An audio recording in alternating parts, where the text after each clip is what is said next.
Warning: some contents may be disturbing. Viewer discretion is advised.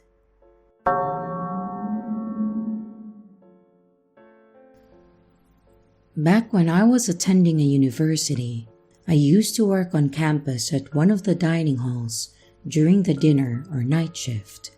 I lived in the next town over since it was really cheaper to live in a crappy little apartment out of town than to live on campus in the dorms. But I didn't own a car, so I had to take the bus. One night, I had just gotten off a shift at my work. My feet were killing me and I was completely exhausted. And as I slowly made my way to the bus stop, I noticed a man much older than me sitting on one of the two benches at the otherwise empty bus stop. But I didn't pay too much attention to him. I simply sat down on the second bench and I listened to some music while waiting for the bus to arrive. The first sign that things were starting to get weird was when I kept noticing out of the corner of my eye that he was staring at me. At first, I thought I might be imagining it, so I looked over and caught him quickly turning his head to look away. Okay, so he was staring at me. This wasn't completely out of the ordinary, since being a young college girl seemed to gain me a bit of attention from older men. So like usual, I just ignored him. That was a mistake. Again, out of the corner of my eye, I saw him look at me. But instead of just staring this time, he got up and walked over to sit next to me instead. I continued listening to my music, hoping that he would see the earbuds and take the hint that I wasn't interested in having a conversation. Instead, this man literally took the earbud out of my ear. "Hey there, sweetheart," he said, as my head snapped to look at him in shock. I should have told him off for touching my things and demanded that he leave me alone, but I was sort of frozen and I didn't want to make him mad. Hi," I replied quietly. He started introducing himself as Mike and telling me that he lived in the area and that it was always nice to see pretty girls like me at the university bus stop.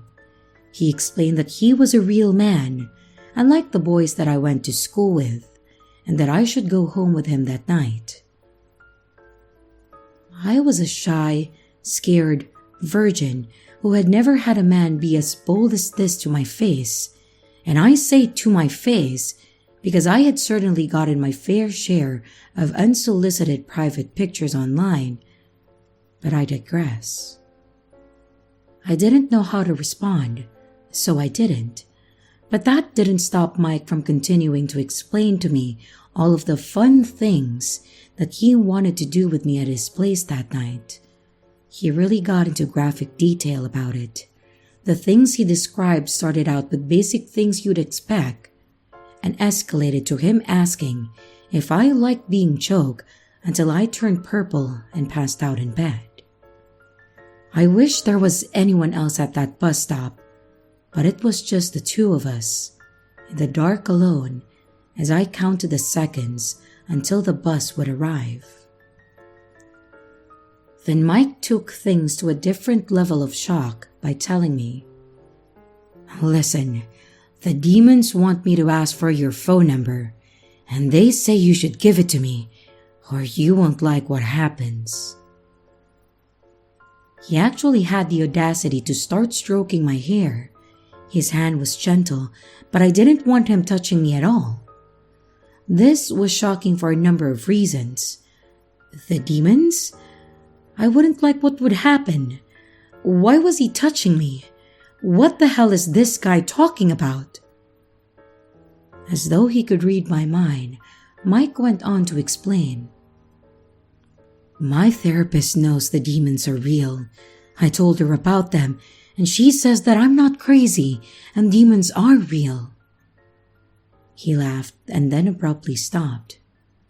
"Now, give me your phone number like they said," he demanded. And as his hand stroked my hair for the last time, he stopped and gripped the back of my neck, still gentle, but even more terrifying. I was scared and obviously didn't want him to have my phone number, but he was taking out his phone and I knew that he was going to call the number that I gave him to make sure that I wasn't lying to him. And also, he still had his hand on the back of my neck, so I reluctantly gave him my real phone number. Stupid, I know, but I was right, and he immediately called to check. All I could think about was not making this guy angry long enough to get away from him, and then I would block his number.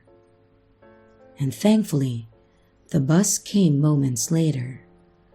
I sat down as close to the front of the bus, near the bus driver as I possibly could, since the bus was basically empty. Mike decided to sit directly across from me.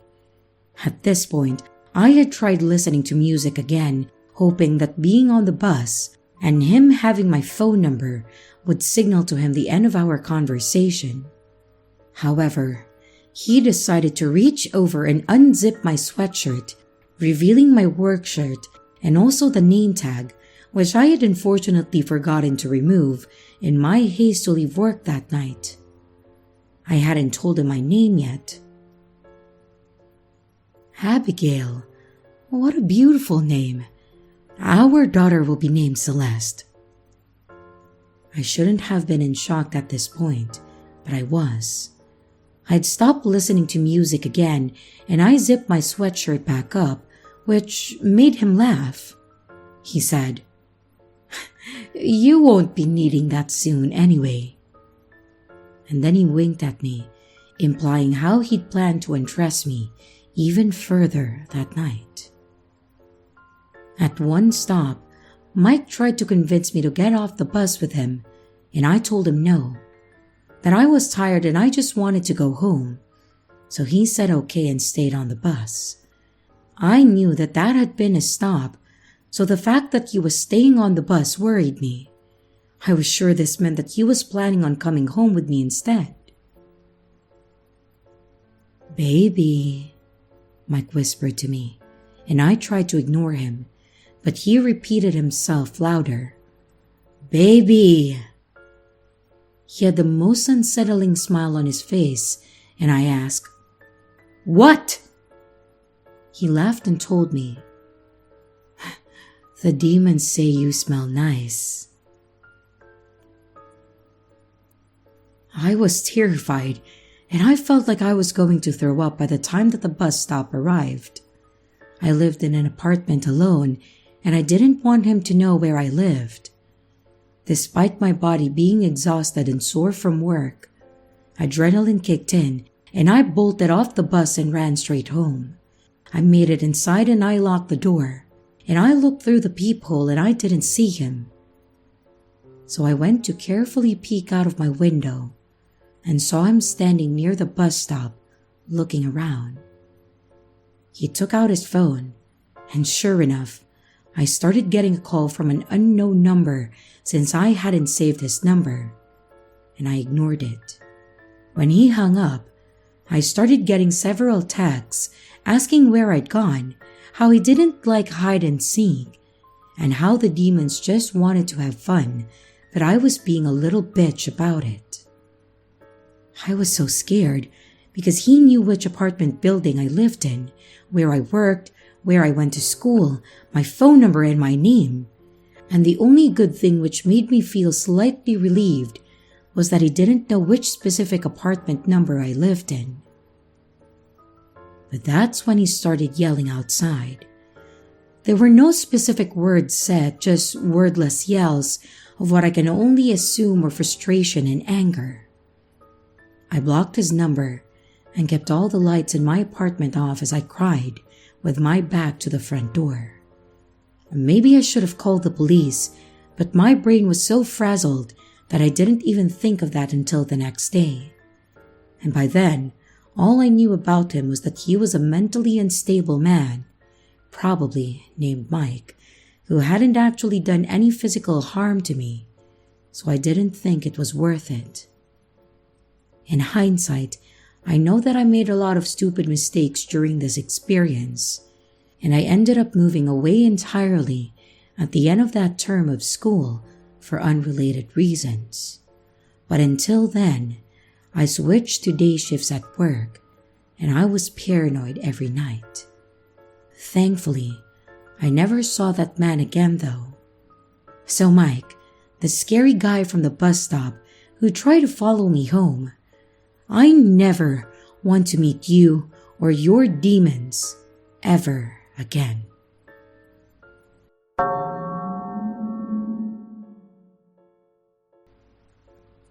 The story takes place around 2009, and I just moved to South Carolina from the PNW region.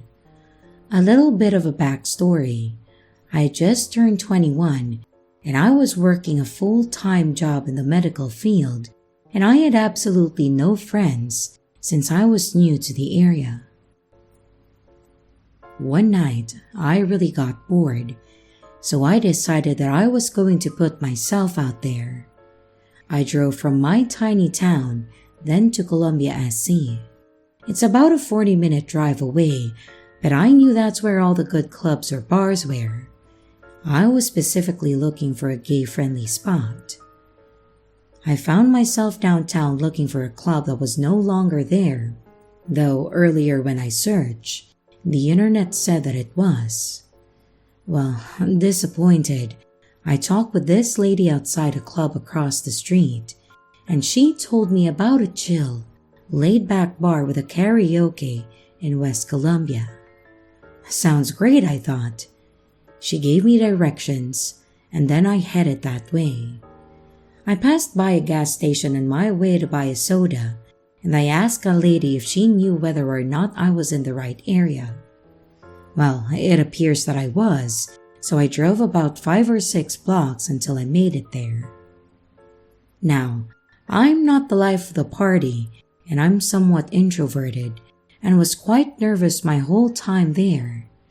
I talked with a couple for a bit that was from the area, and I ordered a margarita and smoked my cigarettes watching a Katy Perry drag show. Well, this man walks in.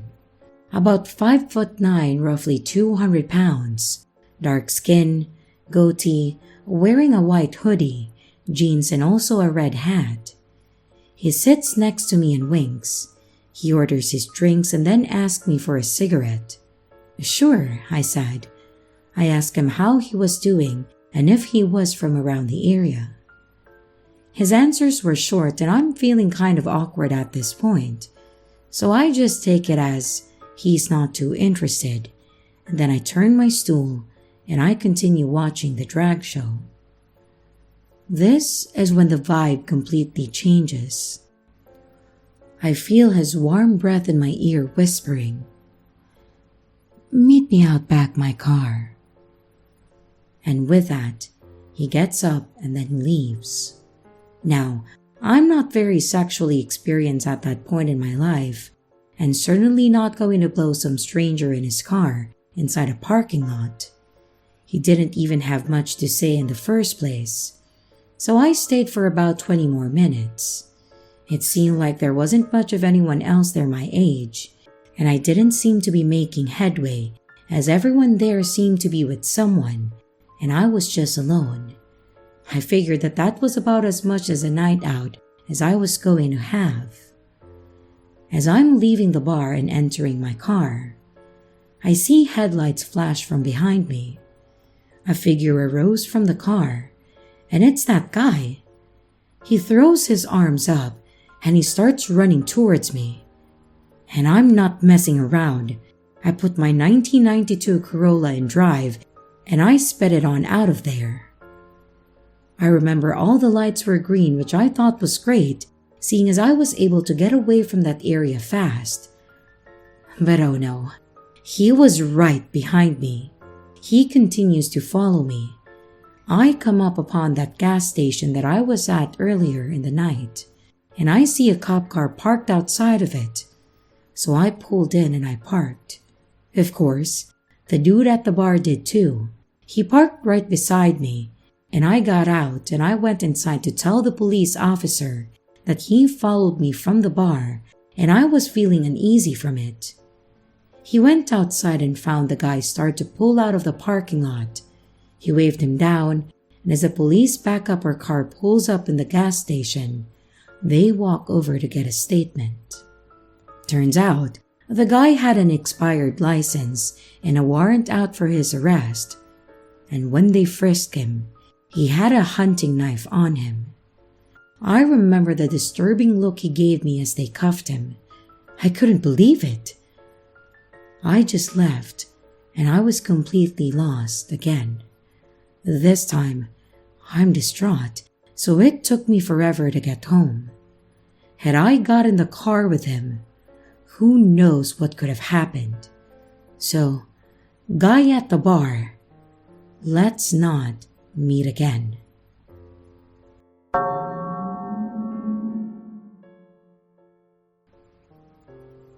This happened about 4 years ago, and I was 20 at that time. The first time I met the guy who would become my grocery store stalker. He was standing outside the store, collecting money for the Salvation Army Christmas time donations. I'm a fairly friendly person, so I like to say hi to people who work at places that I frequent to just to be nice.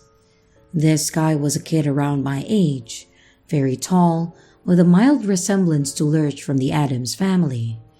Dark circles, under dark eyes, short black hair, kind of a vacant look in his eyes. I chatted with him for maybe 2 minutes, just idle chit-chat about the weather and whatnot, nothing particularly memorable or interesting. I then waved goodbye and then went home. But little did I know that that single moment would be the start of something that would have me genuinely afraid. About 4 or 5 months passed and I hadn't seen him again. Then one day as I was grocery shopping with a friend, as we were chatting, she suddenly got really quiet and kind of recoiled backwards, looking behind me. I turned around to see this guy who had to be at least 6'4", towering over me, not even 8 inches from my body. He said hi, and told me that he remembered me from that December that I had talked to him. He then proceeded to ask for my number. I, being young and never having experienced this type of interaction before, I told him that I didn't have my number memorized, but that I would write his down and that I would text him later. I kind of half waved my phone at him, pointing out my at the time boyfriend whose picture was my wallpaper. I made it a point to say, "Oh, look, this is my boyfriend," to the guy, hoping that he would clue in. But no luck. He told me his number, which immediately upon getting, I blocked without letting him get my phone number. However, what really made my blood run cold was what he said after I put my phone away. He leaned in really close and in a low voice, he told me, "Whatever I text you is for your eyes only." At this point, I started to feel genuinely uncomfortable, and I said, "Yeah, sure. Nice talking to you, but we gotta get back to shopping." And I grabbed my friend and dragged her off, shooting a panicked look at her and asking why she didn't bail me out. Apparently, he scared her too with his getting so close to me, and she didn't know what to do. I want to make it clear, I'm not exactly a small girl. I'm 5'8" and solidly built, and I can certainly handle myself, and I very rarely feel intimidated or small in the presence of anyone, either male or female. But this guy made me feel tiny and scared. And in the months that would follow, he would make me feel truly frightened. I had hoped that creepy interaction would be the last time that I saw him, but that was unfortunately not the case. After that initial meeting with him saying that creepy thing about his text being for my eyes only, it seemed like I would run into him every single time that I got to the store. No matter what checkout lane I was, he always seemed to appear at the end of it when I was finished shopping, and every time that I was in a store, I would notice him out of the corner of my eye watching me, no matter what area I was in.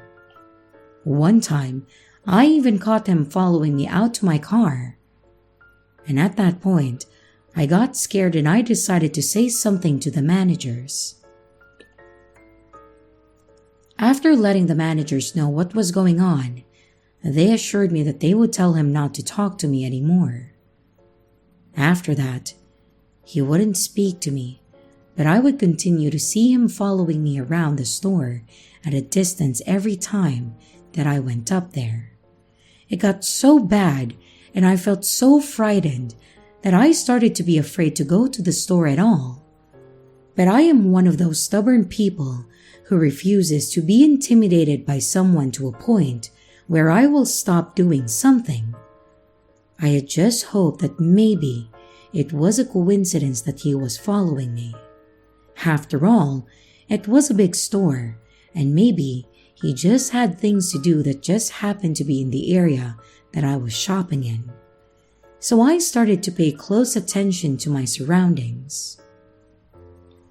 Once I started really paying attention, I realized that every single time I was up there, I would constantly notice him in the areas of the store that I was in. During my last encounter with him, I went up to the store to grab just 2 or 3 items that I needed for dinner that night. I first saw him standing outside the store when I got there, and with his back to me, I quickly ran inside, hoping that he didn't see me. Unfortunately, a few minutes later, I saw him at the very back of the store, and items in hand, I immediately made a beeline towards the front. As soon as I got near the checkout, I ducked behind one of the shelf displays, and I watched carefully at the front of the store to see if this creeper would appear, and he did. I watched as he looked up and down in the checkout, and when he didn't see me there, I saw him step out. At this point, I quickly ran into the nearest open cashier. I rang up my items, and I stuck my head out of the door to look for him. I didn't see him there immediately, so I started trying to make my way back to where I was parked. I was parked a ways away, near the side of the store, where a bunch of other small stores and restaurants were lined up. And as I was walking towards my car, I realized that I saw him standing by the entrance that I had first entered the store through. I ducked behind a pillar immediately, hoping he didn't see me. I watched carefully from behind the pillar, and as he scanned the parking lot, he obviously couldn't find me. After a minute or two, he started to walk out towards the direction of the parking lot in front of the store. And so I took that opportunity to make a run for it to my car as soon as he was far away and that I felt safe. As soon as I got into my car, I locked the doors, and to my horror, when I looked up, he was standing there about 15 feet from my car with a shopping cart in front of him. I knew he followed me, and he knew that I knew. I fully believed that he had chased me after, and when I made it to my car, he grabbed the nearest cart to make it look like he was collecting them. I remember just feeling absolutely terrified at that moment. I went home, and I immediately told my grandfather what had happened. I began crying and shaking, and my grandfather told me to get into the car and that we were going to settle this. He and I drove up to the store in his car, and he walked me into the store and demanded that we spoke with the managers immediately, both of them. When the managers arrived at the customer service area, he then asked me to tell them what had been happening, and he demanded that they ensure that he left me alone or that he would involve the police. The managers swore up and down that they would take care of it. And as far as I know, he wasn't fired immediately, because my friend who first encountered him with me when this whole thing began, she told me that she would see him from time to time when she was there by herself, but that any time that I went with her, she would never see him. I fully believe he knew whenever I was there, only this time, instead of stalking me, he avoided me. Eventually, everyone who knew the situation stopped seeing him there, so I think he may have gotten fired or moved on from that store. Either way, I haven't had any issues since, but I have never in my life felt so afraid of another human being as I did that day seeing him make eye contact with me in that parking lot as I locked my doors. It still creeps me out to think that he was watching me so closely every single time that I would enter the store, and that he could easily avoid or follow me whenever he wanted. So, to the guy who stalked me every time that I went grocery shopping for 4 months straight, let's never meet again.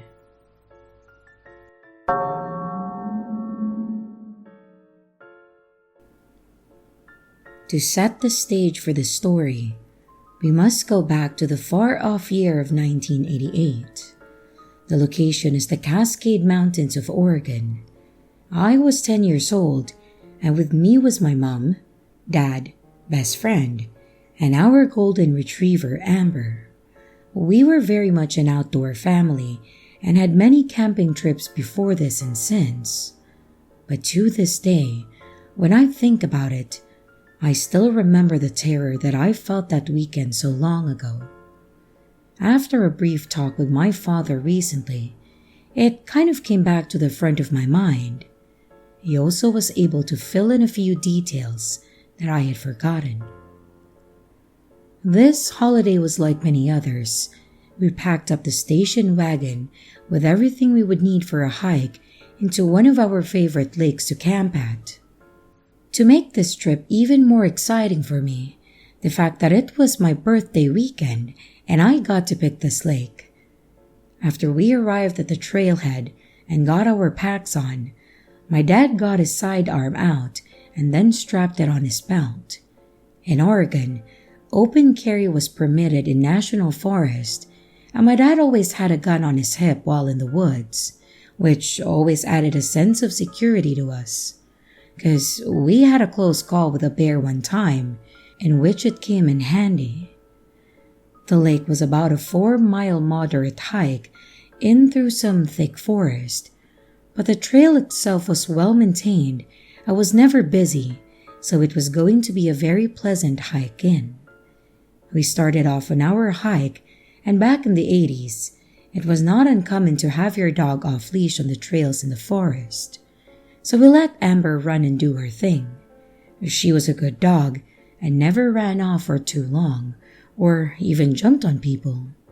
She did love people though, and speaking of people, we had not seen anyone else on the trail after about 2 miles in on the hike, which was really nice since it was just all of us talking, laughing, and enjoying nature. My best friend and I start to hike ahead of everyone else because we were so energized and excited about finding the first and best tent spot once we got to the lake. Amber was bounding ahead of us and having a great time too. We were about 20 yards ahead of my parents when Amber stopped dead in her tracks. I thought she maybe saw a chipmunk or something, maybe a bird, but her hackles came up and she let out the lowest of growls. She never growls, so we stopped walking, and I thought that maybe it was a bear or maybe a deer or something was just off the trail and she saw or heard it. We immediately started walking backwards and my parents got up to us. My dad asked us what was going on, and I told him that Amber is up the trail and is growling at something. He tells us girls to stay back with my mom, and he walks ahead to where Amber was at on the trail. My dad gets up to her and looks around, and I hear Amber whimper a bit while looking off the trail. My dad comforts her and calls her back, and she walks back to us. He says that it must have been an animal, but he did not see anything right off the trail or ahead of us. He says to let him take the lead, and then we continue to hike. It didn't take long before it was forgotten, and Amber and the rest of us were all having a good time again. We arrived at the lake, and much to my delight, there was no one else there camping. The water was clean and blue, and the shade from the trees made the whole scene just perfect. My friend and I found the best spot to set up our tents, and my parents followed suit.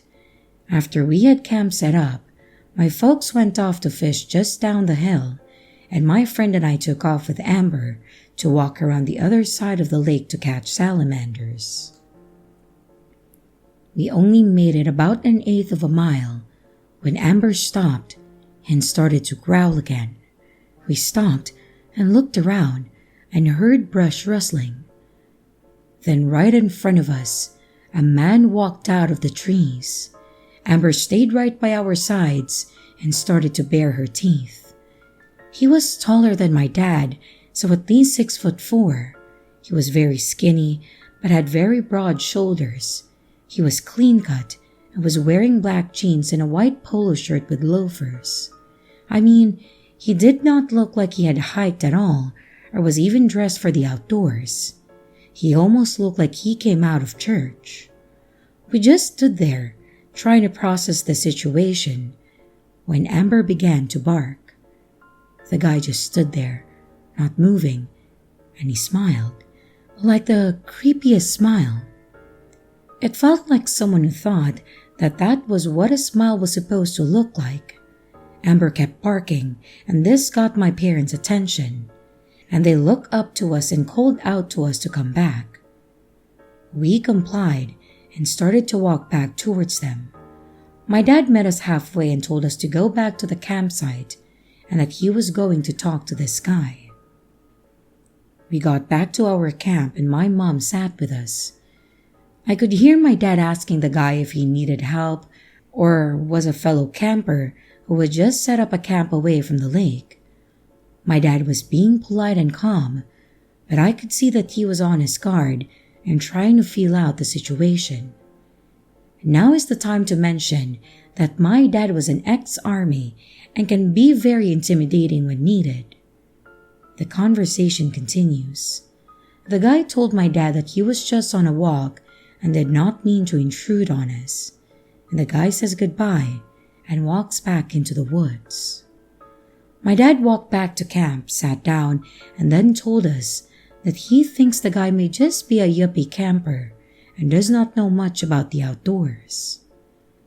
But my dad said that he got a weird vibe off of him and would be keeping out an eye for him. And Amber stayed by our side and was calm, yet she kept looking towards the direction that the guy went. A bit more time goes by and we have a nice campfire going and the sun was starting to set. We cooked some dinner and made s'mores afterwards, and my friend and I decided to go to our tent and read some books and tell each other some scary stories. Amber followed us to the tent and laid right outside of the door. My parents walked down to the lake to sit, have a beer and just chill, and they were never more than 50 yards away. But not long after my parents walked away, I hear Amber start to growl. Then we hear footsteps coming from the woods behind our tent. My friend and I turn off our flashlight and I go quiet to listen. The footsteps stopped at the edge of the woods, and we then hear heavy breathing and a grunting sound. Amber starts to bark, and we then hear the footsteps retreat to the woods. Amber whimpers a bit, and I then hear my parents walking back to the camp. I go out and tell them what happened, and my dad said that he heard Amber barking, and that is why they came back up. I asked my dad what we should do, what is going on, and if that strange guy was the one creeping around.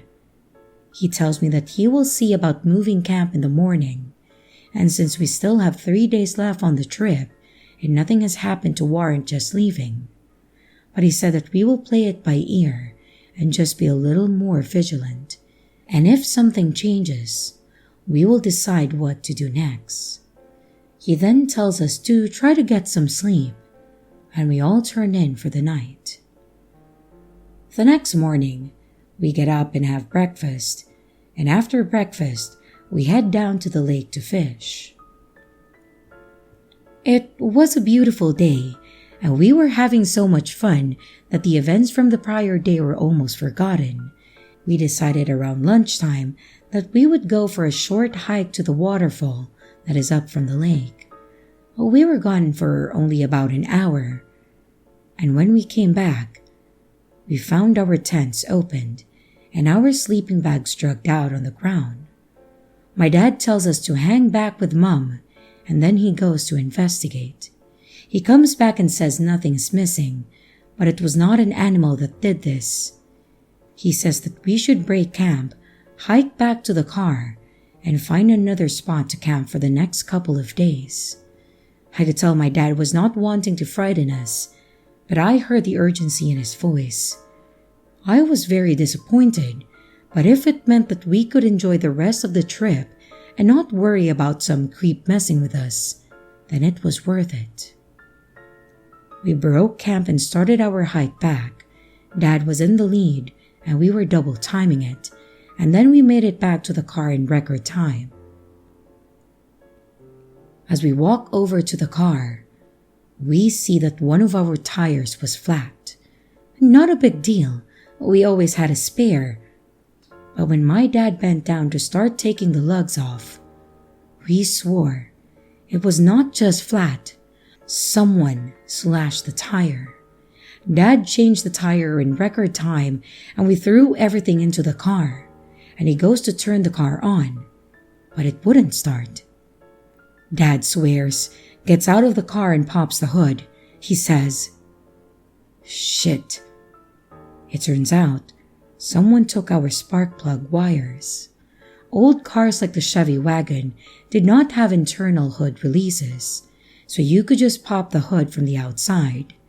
Dad slams the hood, says some very colorful words, and then kicks some rocks. We were stuck, and no one else was at the trailhead. We were stranded. My parents are calm under pressure, and after a few minutes of discussion, it was decided that Dad would start walking down the road until he could hitch a ride to town and then go to the auto parts store. Mom and the rest of us were going to have to wait in the car and look for someone to hopefully pull into the trail and then help us. A few hours go by and no one has come to the trailhead. It was getting hot and we are hungry and tired. My mom makes us lunch and we go to sit under a tree to cool off. Amber is by our side and was calm. But then we hear a voice. Amber leaps up and starts to whimper. The creepy guy from yesterday comes down the trail and is asking my mom if we need help. My mom tells him that we are fine, that it's being settled, and that my dad will come back soon. The creep then tells her that his camp is closed and he is parked on the old fire road that is near the lake and asks if we would like to come back to his camp and wait until my dad returns. Mom sternly tells him no, that we will just wait here and thank you anyway. He does not like this. He tells my mom that it's not safe out here for a pretty lady and 2 young girls. My mom, like my dad, is no pushover and asserts herself again that we do not need any help and to please just leave us alone. The guy just stands there, smiles wide, and then just turns around and leaves. My mom is visibly shaken, and us girls were just a bit scared, and my mom comes over to us and tells us that we need to stay close to not wander, and that we will be okay. My friend and I are really kind of freaked out, and that we were just hoping that my dad will make it back soon. After about another 30 minutes, the creepy guy comes back. This time though, he is not alone and has a slightly younger guy with him. The other guy is dressed as a yuppie camper and had a very stern look on his face. My mother stands her ground as they approach. Amber starts to low growl and her hackles go up. The two guys flank us and one of them flashes a gun tucked into his belt. The older guy tells us that we need to go with them and that they were not asking. My mom backs up next to us and without taking her eyes off them, reaches to her belt and pulls out her Bowie knife. My mom said that we will not be going and that they need to leave now. The two men did not even flinch at this and said that we will come with them or they will hurt us. At this moment though, Amber goes from just growling to barking and puts herself between us and them. This makes the guy stop. My mom yells that they need to leave now, and they start backing up, and at that moment, we hear a truck pulling into the trailhead parking lot. At the side of the truck, the guys start to walk away fast and then disappear into the tree line. The truck was a forest ranger, and he had my dad with him. My dad jumped out of the truck and ran over to us, asking if we were okay. The ranger came over and asked who those men were and if we were okay. My mom explained everything while my dad hugged us girls and told us that we will be okay. The ranger then takes off to go looking for the men. My dad tells us that he was about 5 miles from the town when the ranger picked him up and then took him the rest of the way to get the part of the car. He then drove him back to our car. And after hearing what happened, my dad was pissed and wanted to find the guys who tried to kidnap us and that had been terrorizing us for the past 24 hours. The ranger came back and told us that he had almost caught up to them, but they sped away in their truck with a camper in tow. They had been parked behind a small ridge behind the lake on an old logging road. He did not get a plate, but he did radio a description of the men and their truck and camper to the local sheriff's office. He also took our information and said that he would pass it on to them. He waited with us until my dad had the car fixed and we were able to leave. We just decided to not continue camping and instead drive a couple of hours to spend the last 2 days of the trip at a beach and stay in a hotel. A few days later, a deputy called my dad and told him that they never did find the men. He said that it was most likely a crime of opportunity after seeing a woman with 2 girls in tow. He was sure that they had been watching us from off the trail and had messed with our camp to judge how my dad would react. But my dad seemed to be too big of a threat. They sabotaged our car, hoping to put us in a position where we would be vulnerable. He said they would follow up with us if they find out anything else. But according to my dad, nothing ever came of it. Years later, I tried to do some research on crimes in the area of Oregon during the 80s that might have involved something like we experienced. But all I could find was a few reports of campers being robbed and a few cars broken into. There was one case of a young lady and her dog going missing from an area near there, but it was never determined what happened to her, or even if it was something bad, or if she just ran away. I can tell you that we did go back to that lake a few years later and had a very uneventful camping trip. It was nice to go back and find some joy in a spot that was so special to me. I really hope those creepy guys never hurt anyone, and maybe were caught for other crimes. But I will never know though. I just hope to never run into a situation like that again. I can say that having a dog along with us helped our situation. She was the hero and she kept us alert. Amber went on to live until she was 12 years old and passed with her favorite people around her. Remember to stay safe, stay watchful, and it never hurts to have a sweet, brave dog with you. And here's the riddle for this video. Hello everyone, it's your creepy sister here. Thank you so much for watching the video. I really appreciate each and every one of you. But I would also like to thank my amazing patrons, my top tippers, and my dearest channel members. Thank you very, very much. I really appreciate it with all of my heart. If you want to support the channel further, you could also choose to become a patron, a tipper, or a channel member.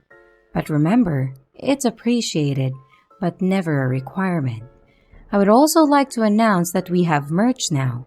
The link is in the description of the video, along with all my other social media links, like my Discord server, Twitter, Instagram, and others. You can connect with me and send your stories there. And don't forget to like and subscribe if you haven't yet, and comments are highly appreciated. And remember, your fear feeds me.